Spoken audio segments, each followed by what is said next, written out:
یہ قرآن تو صرف تمام جہان والوں کے لیے نصیحت ہے۔ اعوذ باللہ من الشیطان الرجیم، بسم اللہ الرحمن الرحیم۔ ناظرین محترم، السلام علیکم ورحمۃ اللہ وبرکاتہ۔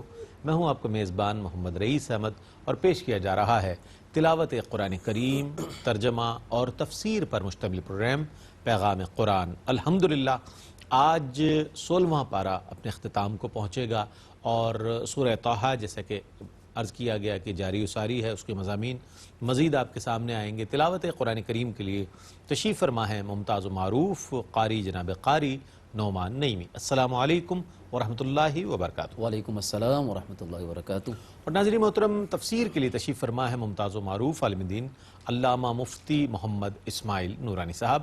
السلام علیکم ورحمۃ اللہ وبرکاتہ۔ وعلیکم السلام ورحمۃ اللہ وبرکاتہ۔ آئیے ناظرین، قرآن کریم کی آیات بینات کی تلاوت کی سعادت حاصل کر رہے ہیں جناب قاری نعمان نعیمی۔ بسم اللہ۔ اعوذ باللہ من الشیطان الرجیم، بسم اللہ الرحمن الرحیم۔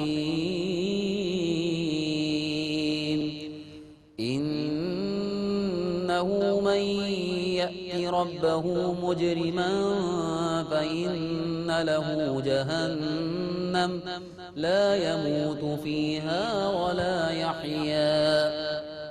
میں اللہ کی پناہ میں آتا ہوں شیطان مردود سے۔ اللہ ہی کے نام سے شروع کرتا ہوں جو نہایت رحم فرمانے والا بہت مہربان ہے۔ اور بے شک جو اپنے رب کے پاس جرم کرتا ہوا آئے گا تو یقیناً اس کے لیے جہنم ہے، جس میں وہ نہ مرے گا نہ جیے گا۔ ومن يأته مؤمنا قد عمل الصالحات فأولئك لهم الدرجات العلا۔ اور جو اس کے پاس ایمان کے ساتھ حاضر ہو اور اس کے اعمال نیک ہوئے تو انہی لوگوں کے لیے بلند درجات ہیں۔ جنات عدن تجری من تحتها الانہار خالدین فیہا وذلک جزاء من تزکا۔ دائمی جنتیں جن کے نیچے سے دریا جاری ہیں، وہ ان میں ہمیشہ رہیں گے، اور یہی ان لوگوں کی جزا ہے جو گناہوں سے پاک رہتے ہیں۔ وَلَقَدْ أَوْحَيْنَا إِلَى مُوسَىٰ أَنْ أَسْرِ بِعِبَادِي فَاضْرِبْ لَهُمْ طَرِيقًا فِي الْبَحْرِ يَبَسًا لَا تَخَافُ دَرَكًا وَلَا تَخْشَىٰ۔ اور بے شک ہم نے موسیٰ کی طرف وحی فرمائی کہ آپ راتوں رات میرے بندوں کو لے جائیں، پھر ان کے لیے سمندر میں سے خشک راستہ نکالیں، آپ کو کسی کے پکڑنے کا خوف ہوگا نہ ڈر ہوگا۔ فَأَتْبَعَهُمْ فِرْعَوْنُ بِجُنُودِهِ فَغَشِيَهُمْ مِنَ الْيَمِّ مَا غَشِيَهُمْ وَأَضَلَّ فِرْعَوْنُ قَوْمَهُ وَمَا هَدَىٰ۔ پس فرعون نے اپنے لشکر کے ساتھ ان کا پیچھا کیا، پھر سمندر نے ان کو ڈھانپ لیا جو ڈھانپ لیا، اور فرعون نے اپنی قوم کو گمراہ کر دیا اور سیدھا راستہ نہ دکھایا۔ یا بنی اسرائیل قد انجیناکم من عدوکم وواعدناکم جانب الطور الایمن ونزلنا علیکم المن والسلوى۔ اے بنی اسرائیل، بے شک ہم نے تم کو تمہارے دشمن سے نجات دی اور تم سے کوہ طور کی دائیں جانب کا وعدہ کیا، اور تم پر من اور سلوہ نازل کیا۔ كلوا من طيبات ما رزقناكم ولا تطغوا فيه فيحل عليكم غضبي ومن يحلل عليه غضبي فقد هوى۔ ان پاک چیزوں سے کھاؤ جو ہم نے تم کو دی ہیں، اور ان میں حد سے نہ بڑھو، ورنہ تم پر میرا غضب نازل ہوگا، اور جس پر میرا غضب نازل ہوا وہ یقیناً تباہ ہو گیا۔ وَإِنِّي لَغَفَّارٌ لِمَن تاب وآمن وعمل صالحا ثم اهتدى اور بے شک میں اس کو ضرور بہت زیادہ معاف فرمانے والا ہوں جو توبہ کرتا ہے، ایمان لاتا ہے اور نیک عمل کرتا ہے، پھر ہدایت پر جم جاتا ہے۔ وما أعجلك عن قومك يا موسى قال هم أولئك على أثري وعجلت إليك رب لترضى اے موسیٰ، آپ نے اپنی قوم کو چھوڑ کر آنے میں کیوں جلدی کی؟ موسیٰ نے کہا وہ لوگ میرے پیچھے آ رہے ہیں اور اے رب میں نے تجھے راضی کرنے کے لیے جلدی کی۔ قال فإنا قد فتنا قومك من بعدك وأضلهم السامري فرمایا پس ہم نے آپ کے بعد آپ کی قوم کو فتنے میں مبتلا کر دیا اور ان کو سامری نے گمراہ کر دیا۔ فرجع موسى إلى قومه غضبان أسفا قال يا قوم ألم يعدكم ربكم وعدا حسنا أفطال عليكم العهد أم أردتم أن يحل عليكم غضب من ربكم فأخلفتم موعدي۔ پس موسیٰ غم اور غصے کے ساتھ اپنی قوم کی طرف لوٹے۔ موسیٰ نے کہا اے میری قوم، کیا تم سے تمہارے رب نے اچھا وعدہ نہیں کیا تھا؟ پھر کیا تم پر بہت مدت گزر گئی تھی یا تمہارا یہ ارادہ تھا کہ تم پر تمہارے رب کا غضب نازل ہو؟ سو اس لیے تم نے مجھ سے کیے ہوئے وعدے کی خلاف ورزی کی۔ قالوا ما أخلفنا موعدك بملكنا ولكننا حملنا أوزارا من زينة القوم فقذفناها فكذلك ألقى السامري۔ انہوں نے کہا ہم نے دانستہ آپ سے کیے ہوئے وعدے کی خلاف ورزی نہیں کی، لیکن قوم فرعون کے زیورات کا بوجھ ہم پر لاد دیا گیا تھا تو ہم نے ان کو آگ میں ڈال دیا، سو اسی طرح سامری نے ان کو آگ میں ڈالا تھا۔ فأخرج لهم عجلا جسدا له خوار فقالوا هذا إلهكم وإله موسى فنسي أفلا يرون ألا يرجع إليهم قولا ولا يملك لهم ضرا ولا نفعا۔ پس اس نے ان کے لیے بچڑے کا مجسمہ بنایا جس کی بیل کی طرح آواز تھی، تو لوگوں نے کہا یہ ہے تمہارا معبود اور موسیٰ کا معبود، موسیٰ تو بھولا رہا تھا، تو کیا یہ لوگ یہ بھی نہیں دیکھ سکتے تھے کہ وہ ان کی کسی بات کا جواب نہیں دے سکتا تھا اور نہ ان کے کسی نقصان اور نفع کا مالک تھا؟ وَلَقَدْ قَالَ لَهُمْ هَارُونُ مِن قَبْلُ يَا قَوْمِ إِنَّمَا فُتِنْتُمْ بِهِ وَإِنَّ رَبَّكُمُ الرَّحْمَنُ فَاتَّبِعُونِي وَأَطِيعُوا أَمْرِي۔ اور ہارون ان سے پہلے ہی یہ کہہ چکے تھے کہ اے میری قوم، اس بچڑے کی وجہ سے تم کو صرف آزمائش میں ڈالا گیا ہے اور بے شک تمہارا رب رحمان ہی ہے، سو تم میری پیروی کرو اور میرا حکم مانو۔ قالوا لن نبرح عليه عاكفين حتى يرجع إلينا موسى۔ انہوں نے جواب دیا کہ موسیٰ کے واپس آنے تک ہم اسی کی عبادت پر جمے رہیں گے۔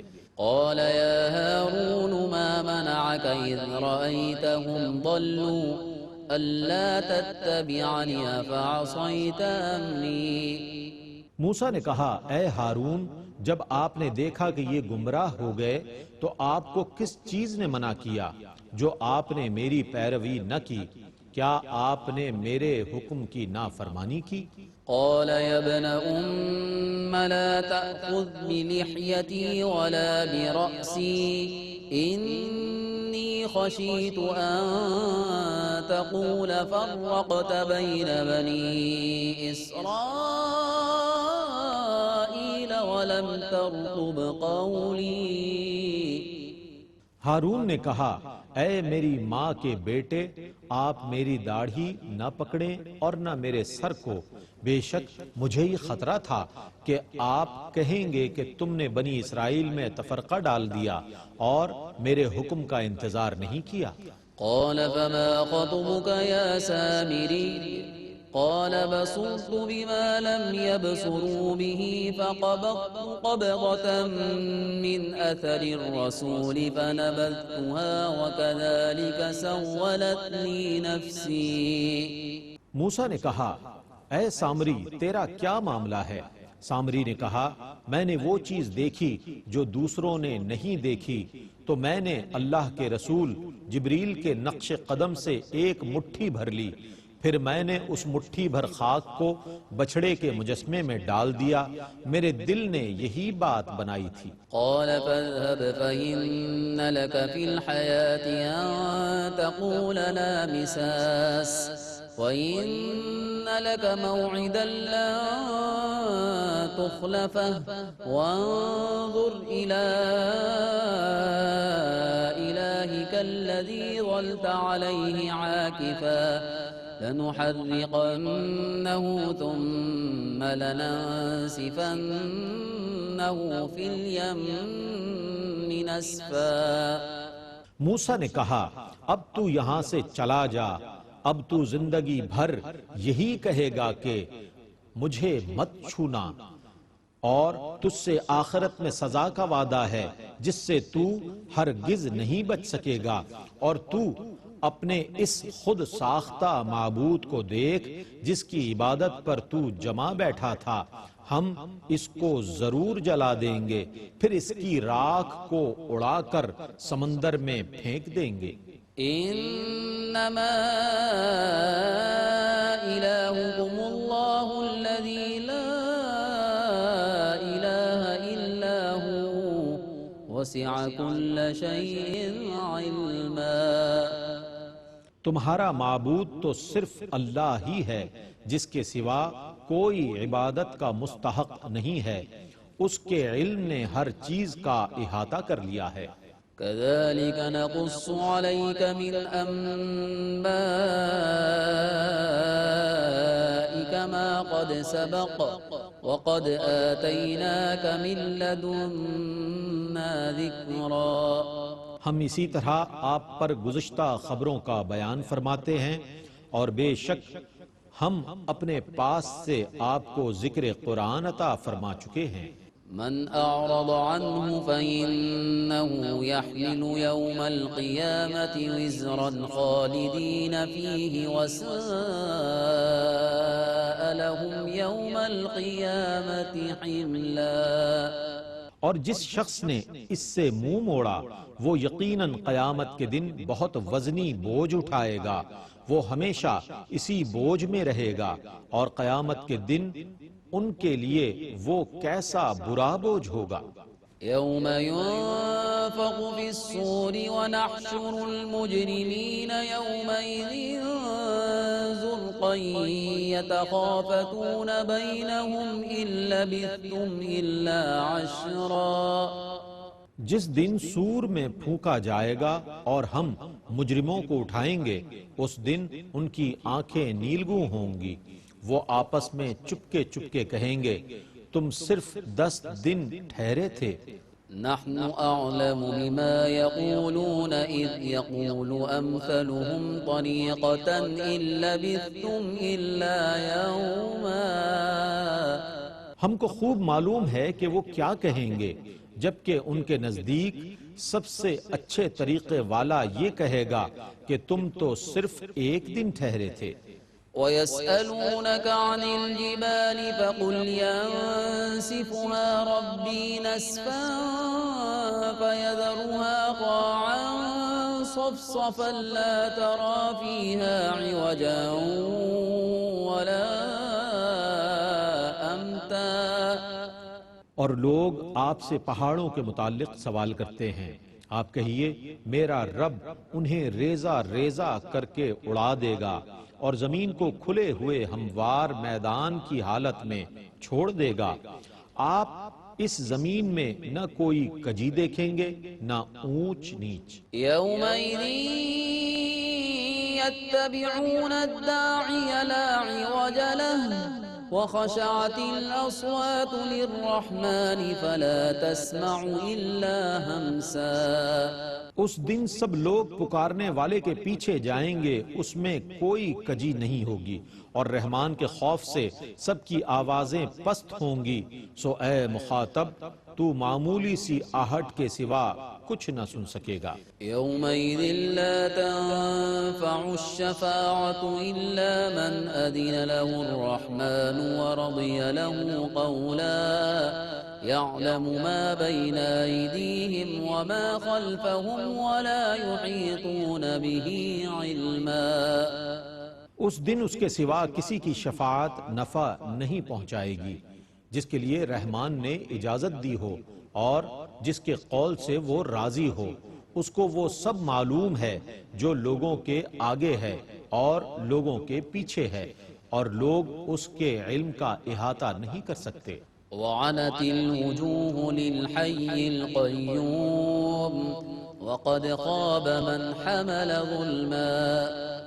اس ہمیشہ سے زندہ اور ہمیشہ قائم رہنے والے کے سامنے سب ذلت سے اطاعت کر رہے ہیں، اور بے شک وہ شخص ناکام اور نامراد ہوگا جو ظلم کا بوجھ لاد کر لائے گا۔ ومن يعمل من الصالحات وهو مؤمن فلا يخاف ظلما ولا هضما۔ اور جو شخص ایمان کی حالت میں نیک اعمال کرے گا اسے نہ کسی ظلم کا خوف ہوگا اور نہ کسی نقصان کا۔ وكذلك أنزلناه قرآنا عربيا وصرفنا فيه من الوعيد لعلهم يتقون أو يحدث لهم ذكرا۔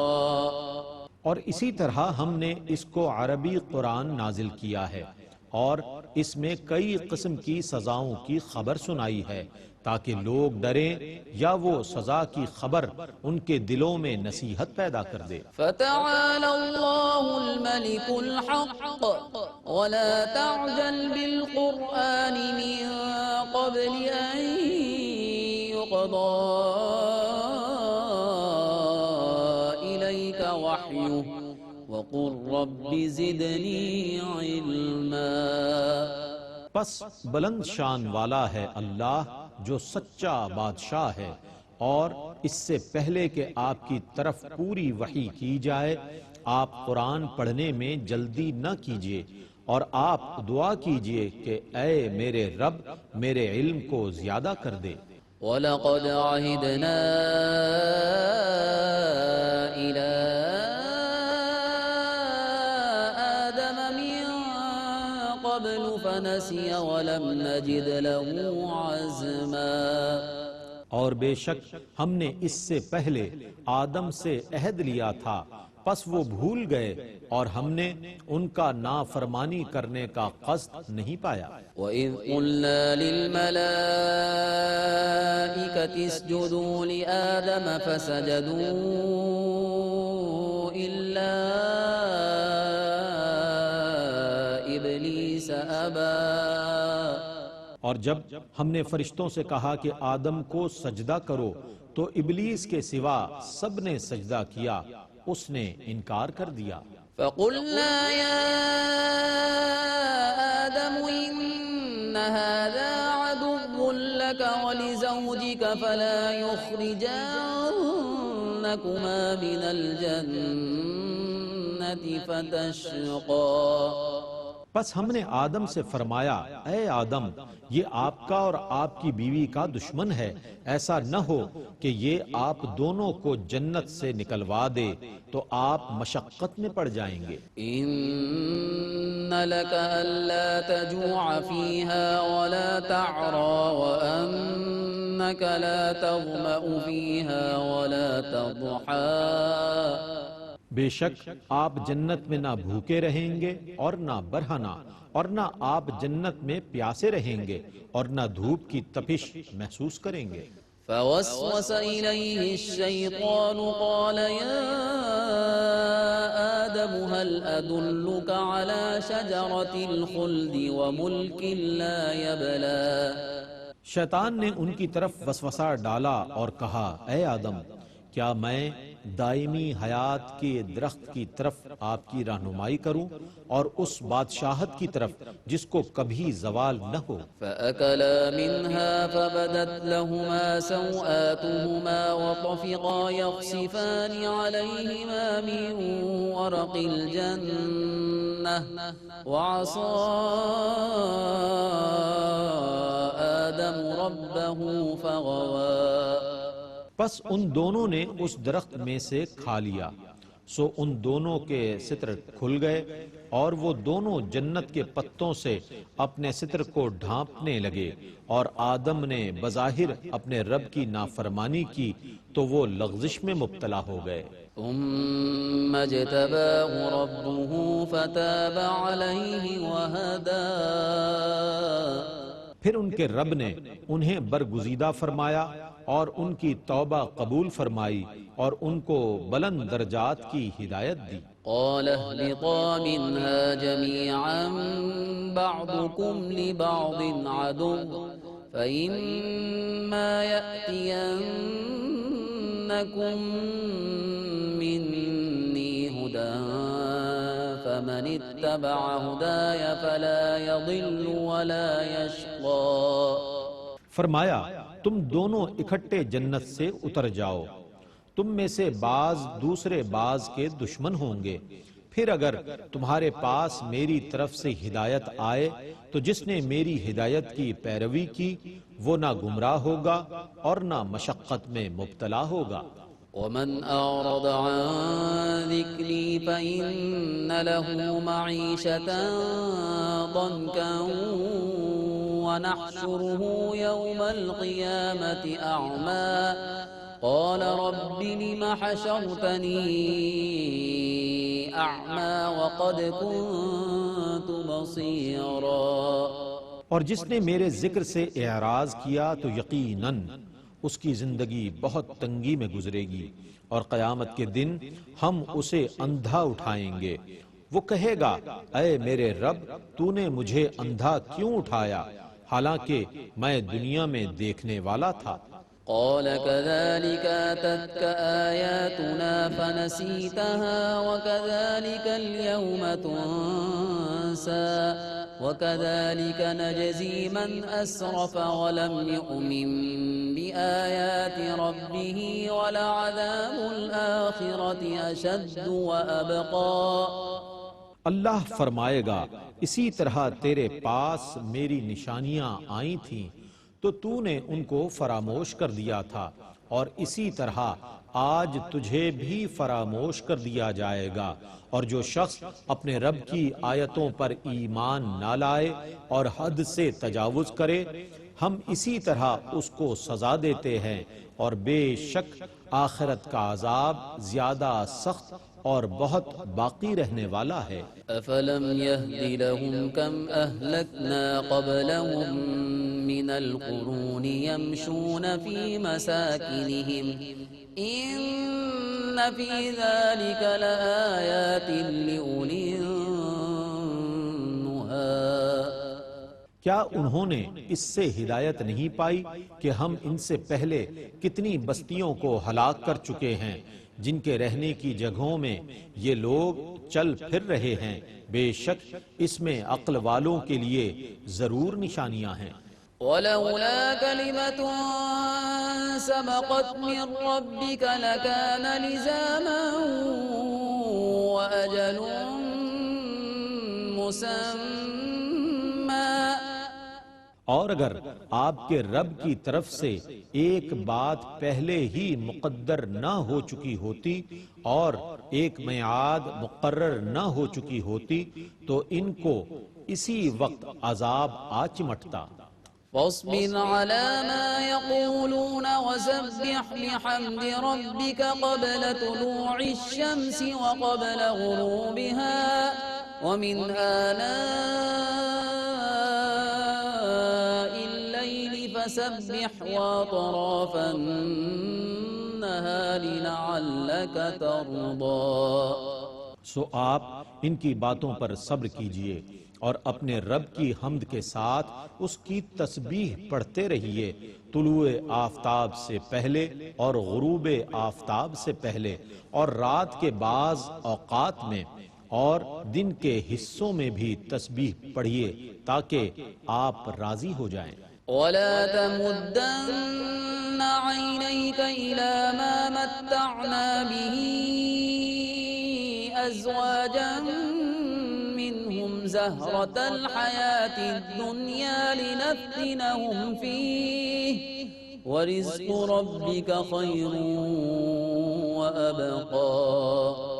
اور ہم نے ان میں سے مختلف لوگوں کو آزمانے کے لیے دنیا کی آرائش اور زیبائش کی جو چیزیں دے رکھی ہیں، آپ ان کی طرف ہرگز آنکھیں نہ پھیلائیں، آپ کے رب کا دیا ہوا ہی بہت بہتر اور بہت باقی رہنے والا ہے۔ وَأْمُرْ أَهْلَكَ بِالصَّلَاةِ وَاصْطَبِرْ عَلَيْهَا لَا نَسْأَلُكَ رِزْقًا نَحْنُ نَرْزُقُكَ وَالْعَاقِبَةُ لِلتَّقْوَى۔ اور آپ اپنے اہل خانہ کو نماز کا حکم دیں اور خود بھی نماز پر جمے رہیں۔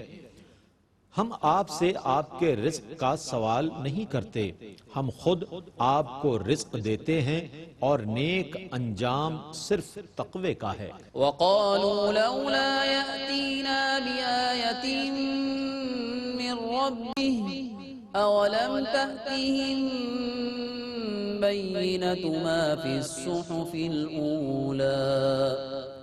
اور انہوں نے کہا یہ اپنے رب کی طرف سے ہمارے پاس کوئی نشانی کیوں نہیں لاتے؟ کیا ان کے پاس وہ واضح دلیل نہیں آ چکی جو پہلی کتابوں میں ہے؟ وَلَوْ أَنَّا أَهْلَكْنَاهُمْ بِعَذَابٍ مِّن قَبْلِهِ لَقَالُوا رَبَّنَا لَوْلَا أَرْسَلْتَ إِلَيْنَا رَسُولًا فَنَتَّبِعَ آيَاتِكَ مِن قَبْلِ أَن نَّذِلَّ وَنَخْزَىٰ۔ اور اگر ہم رسول کو بھیجنے سے پہلے انہیں عذاب سے ہلاک کر دیتے تو یہ ضرور کہتے کہ اے ہمارے رب، تو نے ہماری طرف کوئی رسول کیوں نہیں بھیجا کہ ہم عذاب میں ذلیل اور رسوا ہونے سے پہلے تیری آیتوں کی اتباع کر لیتے۔ قُلْ كُلٌّ مُتَرَبِّصٌ فَتَرَبَّصُوا فَسَتَعْلَمُونَ مَنْ أَصْحَابُ الصِّرَاطِ السَّوِيِّ وَمَنِ اهْتَدَىٰ۔ آپ کہیے سب انتظار کر رہے ہیں سو تم بھی انتظار کرو، ان قریب تم جان لوگے کہ سیدھے راستے والے اور ہدایت یافتہ کون لوگ ہیں۔ تلاوت قرآن کریم اور ترجمہ پیش کیا گیا۔ آئیے ان آیات بینات کی تفہیم کے لیے، انہیں سمجھنے کے لیے اور اس پیغام کو سمجھنے کے لیے جو کہ قرآن کریم میں موجود ہے، ہم بڑھتے ہیں تفسیر کی جانب۔ میں ملتمس ہوں علامہ مفتی محمد اسماعیل نورانی صاحب کی جانب، حضرت تفسیر فرمائیے۔ بسم اللہ الرحمن الرحیم، الحمدللہ رب العالمین والصلاة والسلام علی سید الانبیاء والمرسلین۔ معزز ناظرین، آج کی تلاوت میں سورہ طٰہٰ کی جو باقی آیتیں تھیں ان کی سماعت کا ہم نے شرف حاصل کیا ہے، یعنی کہ آیت نمبر 74 سے اختتام آیت نمبر 135 تک کی تلاوت ہم نے الحمدللہ سماعت کی ہے۔ کل گزشتہ جو درس اور خلاصہ آپ کے سامنے بیان کیا گیا اس میں اختتام پر جو بات چل رہی تھی ان جادوگروں کے حوالے سے کہ جو فرعون نے جمع کیے تھے حضرت موسیٰ علیہ السلام کا مقابلہ کرنے کے لیے، اور وہ سب کے سب بالآخر معاملہ فرعون کا الٹ ہو گیا اور وہ جادوگر ایمان لے آئے۔ فرعون دھمکانے لگا، ڈرانے لگا، لیکن وہ اور ڈٹ گئے اور انہوں نے کہا کہ اب ہم ڈرنے والے، یعنی خلاصہ یہ کہ جو ان کی باتوں کا خلاصہ ہے کہ اب ہم ڈرنے والے نہیں ہیں، لن نؤثرک علی ما جاءنا من البینات، کہ اب ہم اللہ کی آیتوں پر تجھے ترجیح دینے والے نہیں ہیں۔ جو ہو سکتا ہے تو فیصلہ کر، اور بے شک تیرا فیصلہ صرف دنیا تک ہو سکتا ہے۔ کتنی ناظرین ایمان افروز بات ہے یہ کہ جو تو فیصلہ کرے گا ہمارے خلاف، قتل کرنے کا، قید کرنے کا، مارنے کا، یہ وہ فیصلہ ہوگا جو صرف دنیا تک ہو سکتا ہے، آخرت سے اس کا کوئی تعلق نہیں، اور آخرت میں تو پھر ایمان کی بنیاد پر اللہ تبارک و تعالی ہمارے لیے فیصلہ فرمائے گا۔ ناظرین یہ بہت ایمان افروز باتیں ہیں کہ جو ان جادوگروں نے، اور کمال دیکھیے کہ ابھی ایمان کی شمع کچھ لمحے ہوئے کہ روشن ہوئی، اور لبوں سے کیا ایمان اور حکمت کی باتیں جھڑ رہی ہیں، اور کتنی خوبصورت باتیں وہ بیان کر رہے ہیں۔ پھر اس کے بعد ناظرین جو آج کی تلاوت کا جو آغاز ہوا آیت 74 سے، تو اس کے بارے میں بعض علماء نے فرمایا کہ یہ بھی اسی گفتگو کا تسلسل ہے جو جادوگروں نے جو جملے کہے فرعون کے سامنے، اور بعض علماء نے کہا کہ اب ان آیتوں سے اللہ رب العزت کے کلمات ہیں، تو یہ دونوں طرح کی بات فرمائی گئی ہے۔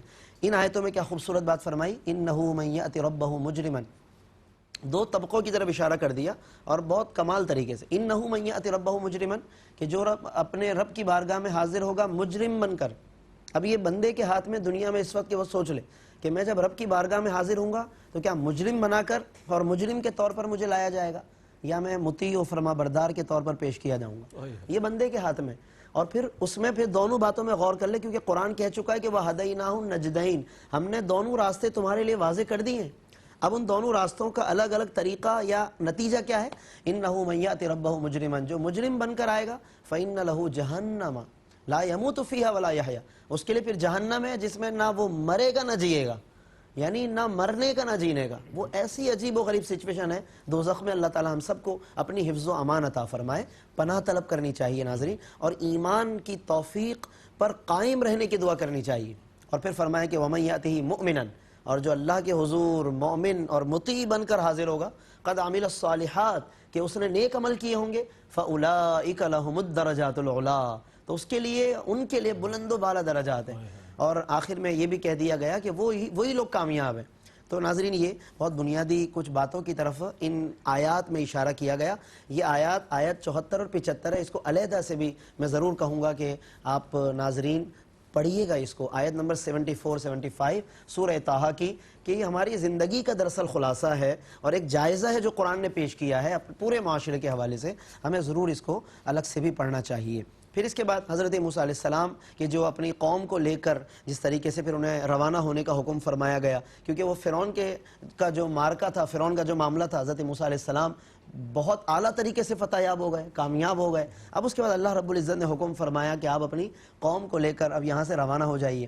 اب جہاں روانہ ہونے کا فرمایا جا رہا ہے وہ آگے سمندر ہے، تو گویا کہ اشارہ دے دیا کہ موسیٰ سمندر میں جانا، قدم رکھنا آپ کا کام ہے، راستہ بنانا رب کا کام ہے۔ یعنی رب کی اطاعت و فرما برداری پر جب بندہ چل پڑتا ہے تو راستہ پھر وہی بناتا ہے۔ والذین جاہدوا فینا، وہ لوگ کہ جو ہمارے راہ میں کوششیں کرتے ہیں، لنہدینہم سبلنا، ہم راستے کھولتے چلے جاتے ہیں۔ اللہ رب العزت نے سیدنا موسیٰ علیہ السلام کے لیے بھی راستہ بنایا، اور فرعون نے دیکھا کہ راستہ بن گیا تو میں بھی اس راستے پہ کود جاؤں، شاید کہ پہنچ جاؤں، میں بھی کنارے پہ لگ جاؤں، لیکن وہ دراصل اسے دھوکہ ہو گیا۔ اسے یہ معلوم نہیں تھا یہ راستہ جو بنا ہے حضرت موسیٰ کے لیے تو اس کے پیچھے اطاعت الہی ہے، فرما برداری ہے، ایمان ہے، اور یہ چاہتا کہ میں اپنے اسی کفر و فرعونیت کے ساتھ جاؤں۔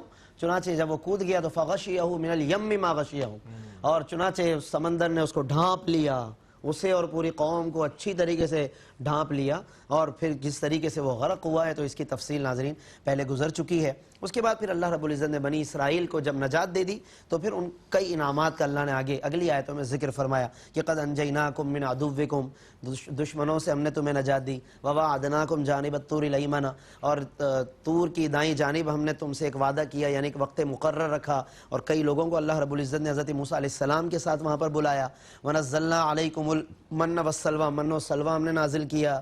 پھر آگے فرمایا کتنی خوبصورت بات، کلوا من طیبات ما رزقناکم، ہم نے اے بنی اسرائیل جو تمہیں پاکیزہ روزی رزق عطا کیا اس کو کھاؤ، لیکن ولا تطغوا فیہ، اس میں سرکشی مت کرنا، کہ جب تم سمجھو کہ نعمتیں اب ساری ہماری ہیں، اب ہمیں آسمانوں سے بھی رزق برس رہا ہے، ادھر سے بھی ادھر سے بھی آ رہا ہے، تو پھر جیسے چاہو کرو، تو فرمایا نہیں، طغیان مت کرنا، عصیان، نافرمانی، سرکش، یہ اللہ کو پسند نہیں ہے، لہذا فرما دیا ولا تطغوا۔ نتیجہ کیا نکلتا ہے، جب بھی کوئی قوم طغیان اور سرکشی پر آ جاتی ہے، اللہ سے مقابلے پر آ جاتی ہے، فَيَحِلَّ عَلَيْكُمْ غَضَبِي، اللہ فرماتے پھر میرا غضب تم پر نازل ہونا شروع ہو جائے گا. اور اصول کیا ہے؟ وَمَنْ يَحْلِلْ عَلَيْهِ غَضَبِي، جس پر میرا غضب اتر گیا، فرمایا فقد ہوا، تو وہ گر پڑا، وہ گرتا ہی چلا جائے گا پھر. تو اس لیے آج ہمیں یہ سمجھنا چاہیے کہ اگر معاشی اعتبار سے ہم کسی کرائسس کا شکار ہیں، نقصانات کا شکار ہیں، تو کہیں ہم نے خدا نخواستہ سودی معاملات میں انوالو ہو کر اللہ سے جنگ کو تو ہم نے اپنے لیے کہیں خدا نخواستہ للکارا تو نہیں ہے، یا جنگ کی طرف ہم پیش قدمی تو نہیں کر رہے، یا جنگ کی دعوت تو نہیں دے رہے. یعنی ہم اپنے نقصانات کے اندر کچھ اس انداز سے بھی غور کریں کہ اللہ صاف صاف فرما رہا ہے وَمَن يَحْلِلْ عَلَيْهِ غَضَبِي، جس پر میرا غضب اتر گیا فقد ہوا، وہ گرتا چلا جائے گا، معاشی طور پر بھی اور ہر اعتبار سے وہ گرتا چلا جائے گا. تو ہمیں ضرور اس حوالے سے غور کرنا چاہیے. اور کتنی خوبصورت بات آگے فرمائی، توبہ کا فلسفہ ہے. بہت سے لوگ توبہ کو سمجھتے ہیں زبان سے توبہ، میں توبہ کرتا ہوں. بعض لوگ کان پکڑنے کو توبہ سمجھتے ہیں، اور 2-4 مرتبہ شاید کہ توبہ توبہ کر لینے کو توبہ سمجھتے ہیں. لیکن اللہ فرماتا ہے وَإِنِّي لَغَفَّارٌ، آیت نمبر 82 سورہ طٰہٰ. بہت بنیادی فلسفہ ہے توبہ کا کہ اللہ رب العزت کون سی توبہ پر بخشش فرماتا ہے. فرمایا وَإِنِّي لَغَفَّارٌ، میں ضرور غفار ہوں، بخشنے والا ہوں، بہت بخشنے والا ہوں. کس کو؟ لمن تاب، جو توبہ کرے. لیکن صرف توبہ نہیں، وآمن، پھر ایمان پر قائم رہے، وعامل صالحا، نیک عمل کرتا رہے، ثم اہتدی، اور پھر ہدایت کا راستہ اختیار کر لے. یہ توبہ کی حقیقت ہے کہ ایک راستہ آپ نے اپنا لیا، پچھلے سے معافی مانگ لی، تو جو اپنایا اس پہ آپ قائم رہی. اب فرمایا ایسے لوگوں کو میں ضرور بخشنے والا ہوں. تو یہ اس سے ہمیں سمجھنا چاہیے کہ ہمیں کیسی اور کون سی توبہ کرنے کی ضرورت ہے. اسی میں آیت نمبر 84 میں حضرت موسیٰ علیہ السلام ایک بڑا خوبصورت جملہ عرض کرتے ہیں اللہ کی بارگاہ میں. جب اللہ نے پوچھا کہ جن قوم کے جن افراد کے ساتھ آپ کو آنا تھا، تو حضرت موسیٰ آگے اللہ کی بارگاہ میں پہلے حاضر ہو گئے. مقرر یہ ہوا تھا کہ قوم کو ساتھ لے کر آئیں گے، لیکن وہ اللہ کی محبت میں، شوق میں، عبادت میں آگے چلے گئے. تو اللہ نے جب پوچھا کہ موسیٰ آپ پہلے آ گئے، قوم کے لوگ پیچھے رہ گئے. حضرت موسیٰ کہتے ہیں وَعَجِلْتُ إِلَيْكَ رَبِّ لِتَرْضَىٰ، اے میرے پروردگار میں تیری بارگاہ میں اس لیے جلدی جلدی آیا تاکہ تو راضی ہو جائے. اب یہ ایک طرف سورہ طٰہٰ ہی کی آیت یہ کہ جس میں حضرت موسیٰ کہہ رہے ہیں اے رب تو راضی ہو جائے، میں اس لیے آیا ہوں. اسی سورہ طٰہٰ میں آیت نمبر 130 ہے، 84 اور 130. اللہ تبارک و تعالیٰ آیت 130 میں اپنے حبیب سے خطاب کر رہا ہے. حضرت موسیٰ کیا کہہ رہے ہیں کہ اے رب تو راضی ہو جائے. اور جب باری آئی محبوب مکرم صلی اللہ علیہ وسلم کی، آیت 130 سورہ طٰہٰ، اللہ فرماتا ہے فَاصْبِرْ عَلَىٰ مَا يَقُولُونَ وَسَبِّحْ بِحَمْدِ رَبِّكَ قَبْلَ طُلُوعِ الشَّمْسِ وَقَبْلَ غُرُوبِهَا وَمِنْ آنَاءِ اللَّيْلِ. اے محبوب رات کے لمحات میں آپ عبادت کیجئے، فَسَبِّحْ، تسبیح پڑھیے، وَأَطْرَافَ النَّهَارِ، اور دن کے اطراف میں. کیوں؟ لَعَلَّكَ تَرْضَىٰ، تاکہ اے محبوب آپ راضی ہو جائیں. یہ دیکھیے نا، ایک ہی سورہ طٰہٰ ہے. حضرت موسیٰ کہہ رہے ہیں لِتَرْضَىٰ، اے رب تو راضی ہو جا، اور محبوب مکرم سے اللہ فرما رہا ہے لَعَلَّكَ تَرْضَىٰ، تاکہ محبوب آپ راضی ہو جائیں. یعنی کہ کتنا خوبصورت انداز ہے. اللہ رب العزت نے اپنے محبوب صلی اللہ علیہ وسلم سے کتنی خوبصورتی کے ساتھ یہ کلام فرمایا ہے. پھر اس کے بعد ناظرین، کفار کے جو بے سروپا اعتراضات اکثر و بیشتر وہ کرتے رہتے تھے وقتاً فوقتاً، تو ان اعتراضات میں سے ایک بعض اعتراضات کی طرف اشارہ فرمایا. مثلاً وہ پوچھتے تھے کہ جب آپ لوگ کہتے ہیں قیامت آئے گی تو سب کچھ تباہ ہو جائے گا اور یہ ریزہ ریزہ، تو یہ پہاڑ پھر کہاں جائیں گے، اتنے بھاری بھاری پہاڑ. اب یہ سوال کر رہے ہیں. تو اللہ نے اس سوال کو ذکر کیا وَيَسْأَلُونَكَ عَنِ الْجِبَالِ، یہ پہاڑوں کے بارے میں بھی آپ سے پوچھتے رہتے ہیں. فَقُلْ، فرما دیجئے سَيَنْسِفُهَا رَبِّي نَسْفًا، میرا رب ان کو ریزہ ریزہ فرما دے گا. یعنی رب کی قدرت پر آپ سوال کر رہے ہیں، تو کیا پھر آپ نے رب کو اور رب کی قدرت کو سمجھا ہی نہیں ہے؟ تو رب کی قدرت جب بات کلیئر ہو جاتی ہے، ان اللہ علی کل شیء قدیر، جب ہم بات کہتے ہیں اللہ ہر چیز پر قادر ہے، تو بات ختم ہو جاتی ہے. پھر اس کے بعد اللہ نے اس میں مزید قیامت کے کچھ مناظر بیان فرمائے. آگے چل کر آیت نمبر 114 آتی ہے، جس میں ایک مشہور جملہ ہے، بچے کی زبان پہ، اسکول میں، مدارس میں، تعلیمی شعبے میں، ہر جگہ لکھا بھی جاتا ہے، پڑھا بھی جاتا ہے، رب زدنی علما. وہ اسی صورت میں آیت 114 میں وقل، اے محبوب آپ کہیے ربی، اے میرے رب، زدنی علما، کہ میرے علم میں اضافہ فرما. اور جب نبی مکرم صلی اللہ علیہ وسلم کے جنہیں براہ راست اللہ سکھا رہا ہے، وہ خود یہ دعا اپنے محبوب کو یہ سکھا رہا ہے کہ میرے رب میرے علم میں اضافہ فرما، تو جو سیکھے سکھائے ہیں وہ تک یہ دعا فرما رہے ہیں. تو ہمیں کتنی ضرورت ہے اس دعا کی. ہمیں ناظرین صبح و شام یہ دعا پڑھنی چاہیے، سمجھ کر دعا کرنی چاہیے، تاکہ اللہ تعالی ہمارے بھی نالج میں علم میں، علم قرآن میں، علم حدیث میں اضافہ فرمائے، اس کے لیے اللہ تعالیٰ کوئی نہ کوئی ہمارے لیے راستہ بنائے، تو ہمیں ضرور اس حوالے سے بھی توجہ دینے کی ضرورت ہے۔ اس کے بعد پھر اللہ تعالیٰ نے اختتام کی طرف جب ہم جاتے ہیں تو حضرت سیدنا آدم علیہ السلام کے واقعے کی طرف اللہ نے اشارہ فرمایا ہے، اور حضرت آدم کا واقعہ ناظرین اس لیے بیان کیا، اگر ایک حکمت کی طرف ہم اشارہ کریں کہ تواضع ہے ان کے اندر۔ ابلیس میں فرعونیت ہے، حضرت آدم میں تواضع ہے، یعنی پیچھے فرعون حضرت موسیٰ کا ذکر کیا، اسی تسلسل میں پیرائے میں بات آگے چلی تو حضرت آدم تک آ گئی، یعنی حضرت آدم علیہ السلام کو اللہ نے تواضع اور انکسار نفس عطا کیا، جھک گئے وہ اور اللہ کے حضور توبہ کرنے لگ گئے وہ، اور شیطان اکڑ گیا، جیسے فرعون اکڑ گیا تھا وہ توبہ، وہ بھی تباہ ہوا، شیطان بھی تباہ ہوا، تو رہتی دنیا تک کو سمجھا دیا کہ تم نے کون سا طریقہ اپنانا ہے یہ تمہارے سامنے ہے۔ عاجزی انکساری کی مثالیں بھی سامنے ہیں، فرعونیت کی مثالیں بھی سامنے ہیں، اور ہر ایک کا انجام بھی سامنے ہے، لہذا اس معاملے میں ضرور غور کرنا چاہیے۔ اس کے باوجود بھی اگر کوئی اللہ کے ذکر سے اعراض کرتا ہے، عبادتوں سے دور رہتا ہے، وَمَنْ أَعْرَضَ عَنْ ذِكْرِي، جو میرے ذکر سے غفلت برتتا ہے، آیت نمبر 124 ہے، فَإِنَّ لَهُ مَعِيشَةً ضَنْكًا، تو اس کے لیے اس کے زندگی کو تنگ کر دیا جائے گا، یعنی بے شک دولت بہت ہوگی لیکن اطمینان قلب نہیں ہوگا۔ دولت بعض اوقات بہت ہوتی ہے لیکن آدمی اسی دولت کی وجہ سے پریشانیوں میں بھی آ جاتا ہے، اس کی بہت سی مثالیں دنیا میں موجود ہیں، اور فرمایا کہ ایسے شخص کو قیامت کے دن ہم اندھا کر کے اٹھائیں گے، جو دنیا میں اللہ سے غافل رہا، دولت کا پجاری بن کر رہا، فرمایا اسے اندھا کر کے، اندھے سے مراد یہ ہے کہ اندھیرا ہی اندھیرا نظر آئے گا، بظاہر آنکھیں ہوں گی، بند کھول بھی رہا ہوگا وہ، لیکن نظر کچھ نہیں آ رہا ہوگا، اور وہ کہے گا مولا میں تو اچھا خاصا صحیح تھا تو ایسا کیوں ہو گیا، پھر اس کو اس کے حقائق بتائے جائیں گے۔ وَأْمُرْ، آخر میں بالکل کہ وَأْمُرْ أَهْلَكَ بِالصَّلَاةِ، اپنے گھر والوں کو بھی نماز کا کہو، وَاسْتَبِرْ عَلَيْهَا، خود بھی پڑھتے رہو۔ یہ بہترین ناظرین فلسفہ ہے کہ آج بہت سارے لوگ وہ تو ملیں گے جو اپنے بچوں پہ بڑی سختی کرتے ہوں گے نماز کی، اور بچوں کو جناب 6 کلمے بھی آنے چاہیے تو انہیں یہ بھی آنا چاہیے، اور قاری صاحب ان کو بہترین یہ بھی پڑھا دیں، یہ بھی سکھا دیں، مگر خود گھر والے، والدین وہ علم کے قریب آنے کی زحمت نہیں فرماتے۔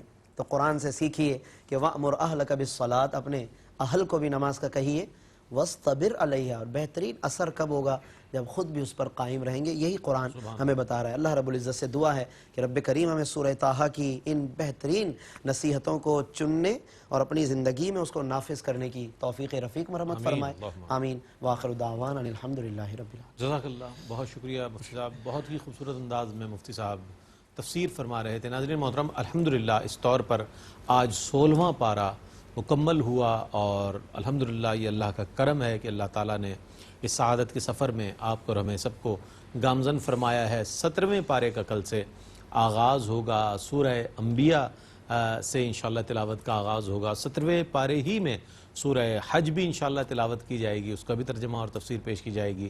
اللہ تعالیٰ سے دعا ہے کہ اللہ تعالیٰ ARYQ TV کے اس اہتمام کو اپنی بارگاہ میں قبول فرمائے، اور قرآن کریم کا فیضان اور قرآن کریم کا عرفان آپ کو اور ہم سب کو نصیب فرمائے۔ اللہ تعالیٰ اسلام پر زندگی عطا فرمائے، ایمان پر موت عطا فرمائے، اور نبی مکرم علیہ السلام کی شفاعت عظمیٰ سے بروز حشر ہمیں بہرمند فرمائے۔ اسی کے ساتھ اپنے میزبان محمد رئیس احمد کو اجازت دیجیے، اللہ حافظ۔ إن هو إلا ذكر للعالمين